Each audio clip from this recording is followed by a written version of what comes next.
मैंने जश्न मनाया है, ऐसे गंदे लोग आ रहे हैं तो कोई गम नहीं होता। आपका अगर कोई कुत्ता पागल हो जाए, खुद का पालतू कुत्ता, और भटके बढ़ने लग जाए तो उसको पाला नहीं जाता, उसको हटा दिया जाता है कि कोई मतलब नहीं है वहाँ बने रहने का और बात करने का।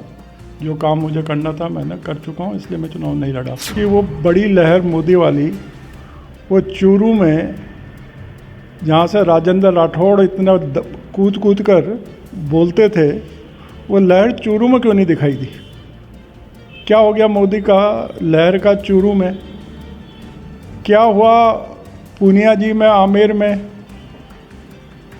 उस लहर का क्या हुआ? इसका जवाब कौन देगा? किसी को शराब का नशा होता है तो पैर तंगे खाते हैं, और शराब के नशे से कहीं ज़्यादा सत्ता का नशा होता है, और वो सत्ता का नशा केवल जनता उतारती है, और जनता ने उतारा है, जयपुर वालों का उतारा है। और मुझे पूर्ण विश्वास है कि एक दिन आएगा जब दिल्ली वाले का भी नशा उतरेगा। कांग्रेस की करारी हार के बाद अब कांग्रेस के एक एक कर नेता मुखर नजर आ रहे हैं। वहीं सीएम के ओएसडी लोकेश शर्मा खुद कह रहे हैं कि काश 25 सितंबर वाला जो हाईकमान का फैसला था वो हो जाने दिया जाता तो शायद ये नौबत नहीं आती। सचिन पायलट नौजवान है, वहीं चिट्ठियाँ लिखते रहते हैं, चिट्ठियों को लेकर चर्चित हैं भरत सिंह कुंदनपुर। हालांकि उन्होंने इस बार चुनाव लड़ने से मना कर दिया था और वहां से बीजेपी के जो सांगोस हीरालाल नागर है उनकी जीत हुई है। काश हो सकता था भरत सिंह जी चुनाव लड़ते तो रुझान में कुछ अलग देखने को मिलता। खुद भरत सिंह जी हमारे साथ मौजूद है, हम बातचीत करेंगे। सर कैसे देखते हैं आप कांग्रेस की हार हुई है जिस तरह से? कांग्रेस की हार को मैं जनता के जो निर्णय है उसको मैं बहुत गंभीरता से, उनके जो विचारों से मैं अपनी सहमति हमेशा प्रकट करता आया हूँ, और जो जनता निर्णय करती है उसका स्वागत करना चाहिए, और जो परिणाम आए हैं उसका मैं उस दृष्टि से स्वागत करता हूँ। सर आपने कहा कि मोदी लहर पर, मैं न्यूज़पेपर में आपकी स्टोरी पढ़ रहा था तो उसमें वो आपने कहा कि मोदी लहर चली तो मोदी लहर बूंदी में क्यों नहीं चली? नहीं, देखिए, मोदी लहर अगर लहर होती है तो वो स्पष्ट दिखाई देनी चाहिए। वो लहर, मैं पूछता हूँ कि वो बड़ी लहर मोदी वाली, वो चूरू में जहाँ से राजेंद्र राठौड़ इतना कूद कूद कर बोलते थे, वो लहर चूरू में क्यों नहीं दिखाई दी? क्या हो गया मोदी का लहर का चूरू में? क्या हुआ पूनिया जी में, आमेर में? उस लहर का क्या हुआ? इसका जवाब कौन देगा? क्या हुआ उस लहर का बूंदी में? क्या हुआ उस लहर का हमारे कोटा के इटावा में, जहाँ भारतीय जनता पार्टी के जो प्रदेश लोकसभा के अध्यक्ष हैं उनका चेला, जो कोटा देहात का अध्यक्ष है, वो चुनाव लड़ा और 21,000 से हारा, तो कहाँ गई वो लहर? इसलिए हर विधानसभा सीट में अलग अलग परिस्थितियाँ बनती है और उसके आधार के ऊपर चुनाव के नतीजे आते हैं। ये लहर वहर को मैं उस रूप से स्वीकार नहीं करता हूँ। और रहा सवाल हार जीत का, तो ये चुनाव का हिस्सा है और एक नियम है कि किसी भी व्यक्ति को जब अहंकार हो जाता है तो उसका पतन होता है।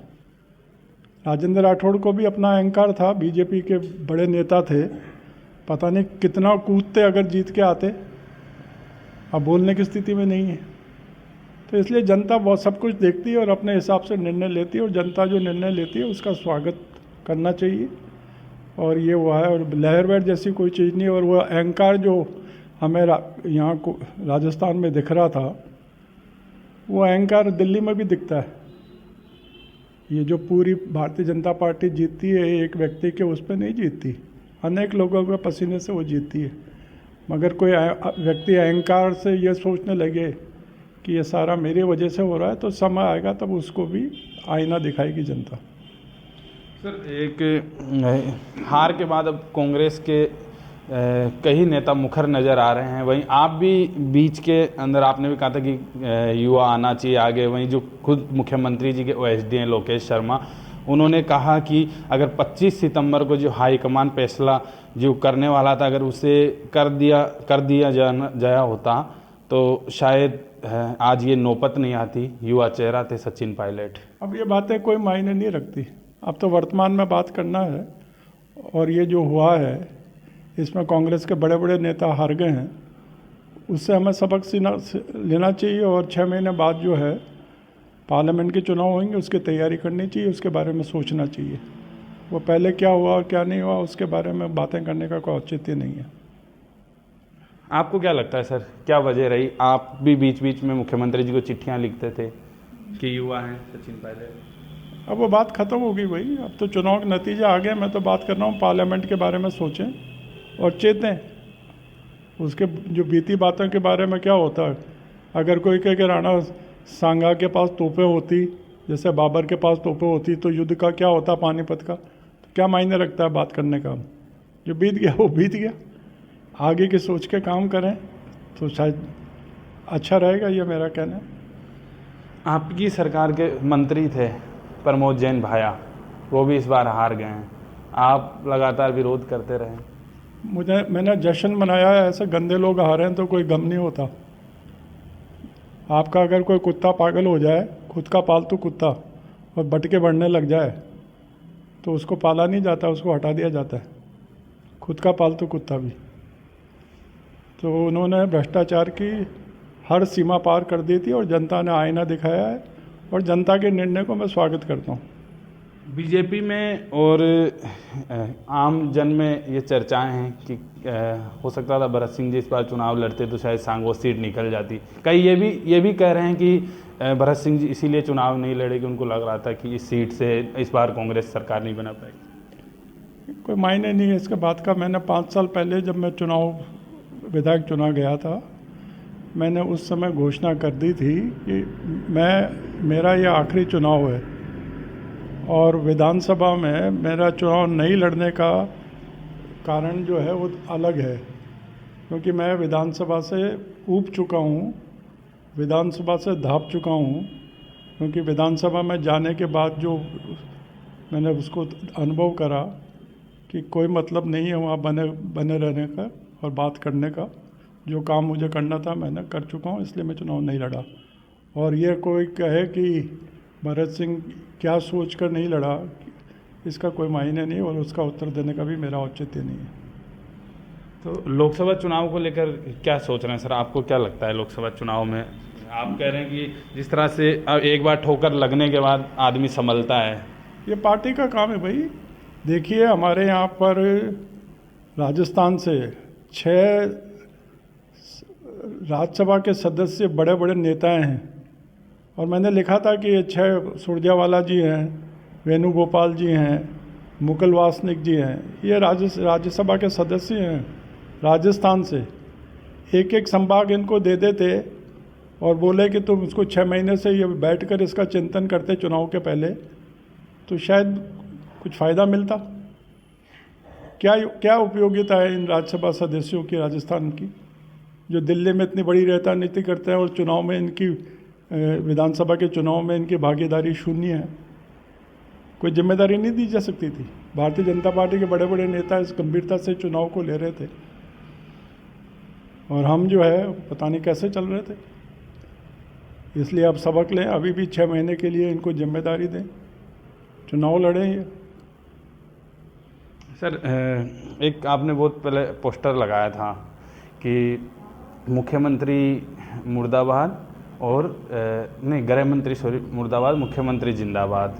अशोक गहलोत जी, आप गड़े मुर्दे निकालते हो, खत्म हो गई वो बात जी। नहीं, उस पर मेरा सवाल ये था सर, मुख्यमंत्री जी मेरे घर पे आए हैं, मैंने मेरे माथे के बाल मुख्यमंत्री जी को समर्पित कर रखे हैं ताकि मेरा चेहरा देखें, खान की झोपड़ियाँ के ऊपर ध्यान दें। इसलिए जब भी ये टीवी पे जाएगा, ये मेरे माथे के बाल मुख्यमंत्री जी के पास समर्पित हैं उनको। और वो जो लगाए थे पोस्टर वोस्टर सब हट गए और मुझे खुशी है कि मेरा मकान अब साफ़ सुथरा दिख रहा है, वो पोस्टर सब हट चुके हैं और उनके बारे में बात नहीं करना चाहता मैं। पर सर सवाल मेरा ये था कि उस टाइम आप ये कहा करते थे कि इसीलिए कहते थे, इसीलिए पोस्टर लगाना पड़ता था कि मुख्यमंत्री आपकी नहीं सुनते। वहीं जो मुख्यमंत्री जी के क्या नहीं सुनते, मेरे सब मुख्यमंत्री जी के आपके बात का कोई तवज्जो, मुख्यमंत्री सुनते हैं और मुख्यमंत्री की मैं इज्जत करता हूँ। भूतपूर्व मुख्यमंत्री जी, आज नहीं है वो, भूत हो गए, अब वो भूत हो गए। अशोक गहलोत भूत बन चुके हैं। सर मेरा एक सवाल था छोटा सा, बस मैं उसको कंप्लीट कर लूँ। तो वहीं अब जो मुख्यमंत्री जी के ओएसडी हैं वो भी यही कह रहे हैं कि मैं काफ़ी करीबी रहा। भूत की बात करो, वर्तमान की बात मत करो, भूत की बात करो। हाँ सर, भूत की मैं बात कर रहा हूँ। बोलो भूत करके कि भूतपूर्व मुख्यमंत्री। हाँ जी, मैं समझ गया आपकी बात, पर वो आप वही बोलो, भूत की बात करो, वर्तमान की बात मत करो। तो वहीं वो कह रहे हैं कि मैं करीब 100 से ज़्यादा विधानसभाओं में घूमा, उसके बाद रिपोर्ट ला कर दिया, पर फिर भी नहीं सुने, इसीलिए आज ये नौबत आई। तो आप भी कहा करते थे, वो कहते हैं कि बात नहीं माना करते थे, ऐसे लोग आ गए थे ऐसा जो। नहीं है, देख ऐसा है कि जब नशा होता है ना तो आदमी का मस्तिष्क लड़खड़ा जाता है। जब नशा होता है, किसी को शराब का नशा होता है तो पैर तंगे खाते हैं, और शराब के नशे से कहीं ज़्यादा सत्ता का नशा होता है, और वो सत्ता का नशा केवल जनता उतारती है, और जनता ने उतारा है, जयपुर वालों का उतारा है। और मुझे पूर्ण विश्वास है कि एक दिन आएगा जब दिल्ली वाले का भी नशा उतरेगा, दिल्ली वाले का ज़रूर उतरेगा नशा, क्योंकि ये नशा तो पहले ही था, और अब 3 स्टेट और आ गई है तो और नशा चढ़ा है। एक आदमी का नहीं है वो, पूरे उसमें करोड़ों लोगों का जो है आहुति है, उसके बाद सत्ता में आते हैं। मगर नशा अगर एक आदमी को चढ़ता है तो वो घातक है। तो ये भरत सिंह कुंदनपुर जी हैं, जो पूर्व विधायक हैं, कांग्रेस के सांगोद विधानसभा से चुनाव लड़ते रहे हैं। इस बार इन्होंने चुनाव से कोई सालों पहले से लगातार मना करते आए हैं कि मैं इस बार चुनाव नहीं लड़ूंगा। वहीं इस बार जो इनकी सीट थी सांगोद, वहाँ से बीजेपी ने जीत हासिल की है। कह रहे हैं कि जो प्रमोद जैन भाई है उसको लेकर भरत सिंह जी चिट्ठियाँ लिखते रहते थे कि भ्रष्टाचार हो रहा है। तो वहीं इस बार जो प्रमोद जैन भाई है वो हार गए वहाँ से अपनी विधानसभा से, तो उसको लेकर कह रहे हैं कि गंदगी वहाँ से साफ़ हो गई, मैंने तो जश्न मनाया। वहीं कांग्रेस के कई नेता मुखर हो रहे हैं। सीएम के जो ओएसडी जो मुख्यमंत्री अशोक गहलोत थे, उनके जो ओएसडी थे वो खुद मुखर हैं। वो कह रहे हैं कि मैं 100 से ज़्यादा विधानसभाओं में घूमा, रिपोर्ट ला के दिया, पर मेरी सुनी नहीं गई, और शायद नौजवान को उस समय आगे कर दिया जाता, 25 सितंबर वाला जो फैसला हाईकमान करने वाला था उसको मान लिया जाता, उसका विरोध नहीं किया जाता, तो शायद आज ये नौबत नहीं आती। आप देखते रहिए राजस्थान तक के लिए कोटा से चेतन गुर्जर।